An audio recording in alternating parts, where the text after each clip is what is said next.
Hello friends, welcome to Prerna Society of Technical Education and Research. वो software जिनका एक विशेष कार्य रहता है, जैसे कि पेंट जिसमें सिर्फ ड्राइंग की जाती है, इसी तरह से वर्ड जिसमें मुख्यतः टाइपिंग का काम किया जाता है, माइक्रोसॉफ्ट एक्सेल जिसके अंतर्गत कैलकुलेशन का काम किया जाता है, फॉर्मुलेशन का काम किया जाता है, इसी तरह से टैली जिसमें अकाउंट्स मेंटेन किए जाते हैं। तो वो सभी सॉफ्टवेयर जो एक खास कार्य करते हैं, एक विशेष तरह का कार्य करते हैं, उनको एप्लीकेशन सॉफ्टवेयर कहा जाता है। दूसरे तरह के सॉफ्टवेयर हमारे पास उपलब्ध रहते हैं ऑपरेटिंग सिस्टम के रूप में। वो सॉफ्टवेयर जो पूरे कंप्यूटर को कंट्रोल करते हैं, मैनेज करते हैं और कंप्यूटर के सभी रिसोर्सेज का पूरा प्रयोग करने के लिए जिनके पास अधिकार रहता है, उस सॉफ्टवेयर को ऑपरेटिंग सिस्टम कहते हैं। ये बिल्कुल इसी तरह से है जिस प्रकार से एक स्कूल में बहुत सारे टीचर्स रहते हैं, हर टीचर अलग सब्जेक्ट पढ़ाता है।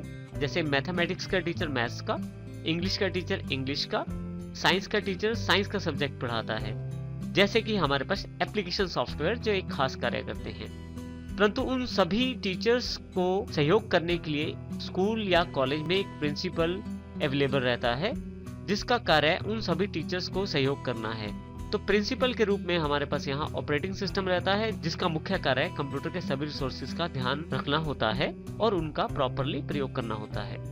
ऑपरेटिंग सिस्टम में सबसे मुख्य है माइक्रोसॉफ्ट के द्वारा प्रदान किया गया माइक्रोसॉफ्ट विंडोज के रूप में ऑपरेटिंग सिस्टम है, जो बहुत ही पॉपुलर और बहुत ही प्रयोग किए जाने वाला ऑपरेटिंग सिस्टम है।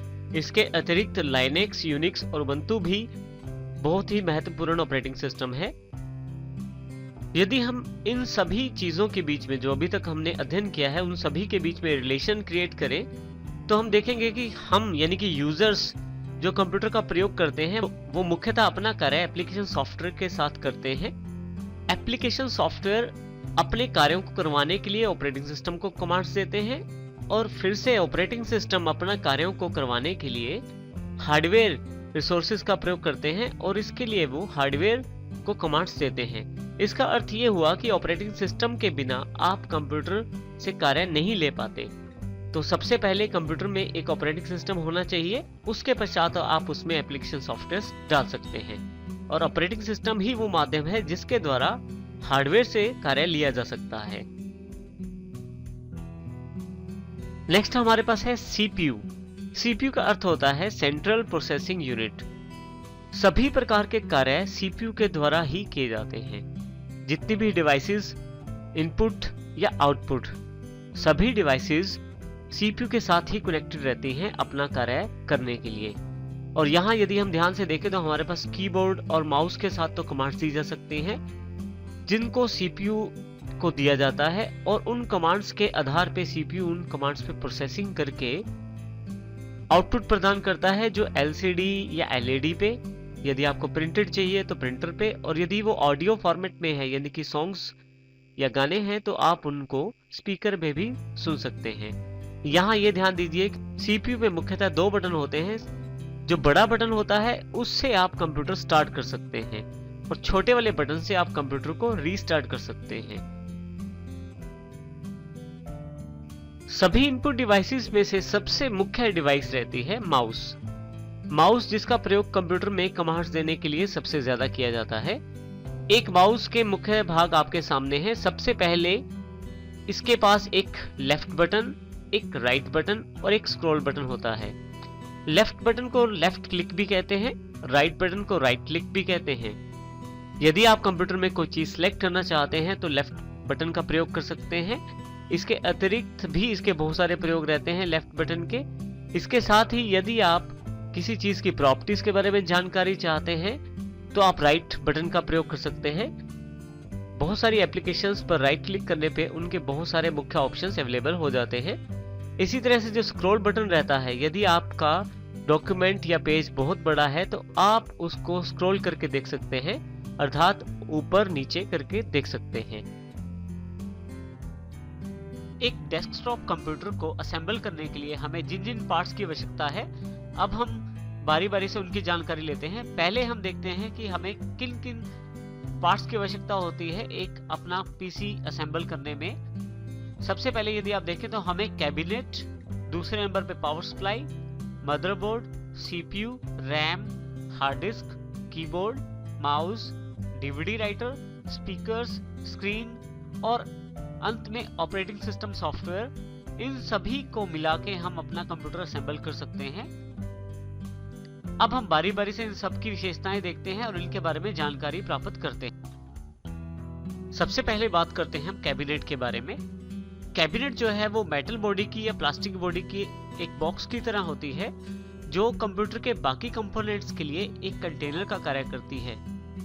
कैबिनेट्स के अंदर आप बाकी कंपोनेंट्स लगा सकते हैं जैसे motherboard, hard disk, CPU, RAM, DVD writer और इस तरह से कोई कार्ड भी।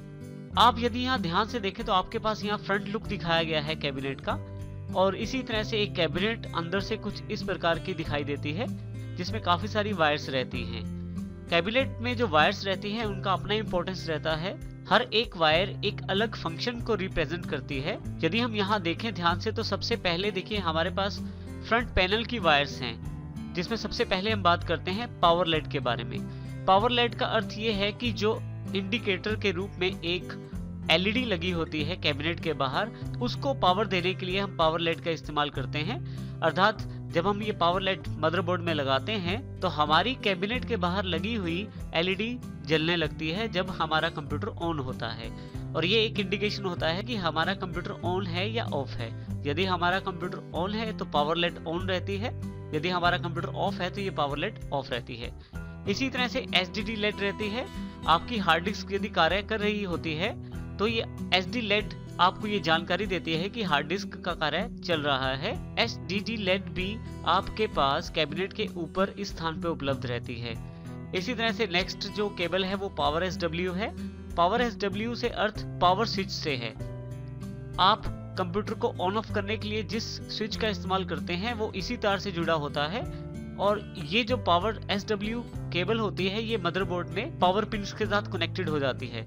जब आप अपने कैबिनेट में लगे पावर बटन को प्रेस करते हैं तो इस पावर एसडब्ल्यू के साथ ही सिग्नल मदरबोर्ड पे पहुंचता है, जिसके साथ आपका मदरबोर्ड स्टार्ट हो जाता है और आपका कंप्यूटर ऑन हो जाता है। इसी तरह से नेक्स्ट जो केबल इसके अंतर्गत अवेलेबल रहती है वो है रीसेट एसडब्ल्यू। रीसेट एसडब्ल्यू का अर्थ रीसेट स्विच से है। यदि आप अपने कंप्यूटर को रीस्टार्ट करना चाहते हैं तो आप अपनी कंप्यूटर की कैबिनेट पे बने हुए छोटे बटन को प्रेस करते हैं तो आपका कंप्यूटर रीस्टार्ट हो जाता है, और इसमें ये रीसेट एसडब्ल्यू ही मदरबोर्ड तक ये सिग्नल पहुंचाती है। रीसेट एसडब्ल्यू केबल मदरबोर्ड की रीसेट पिनों के साथ अटैच की जाती है। इसी के साथ आपके पास कैबिनेट पे एक फ्रंट पैनल दिया जाता है। फ्रंट पैनल एक तरह से आपके पास कुछ इस प्रकार का होता है इंटरनली, जिसमें आपके पास 2 यूएसबी पॉइंट्स अवेलेबल रहते हैं और एक पॉइंट आपके पास हेडफोन या स्पीकर्स के लिए और दूसरा पॉइंट आपके पास माइक के लिए अवेलेबल रहता है।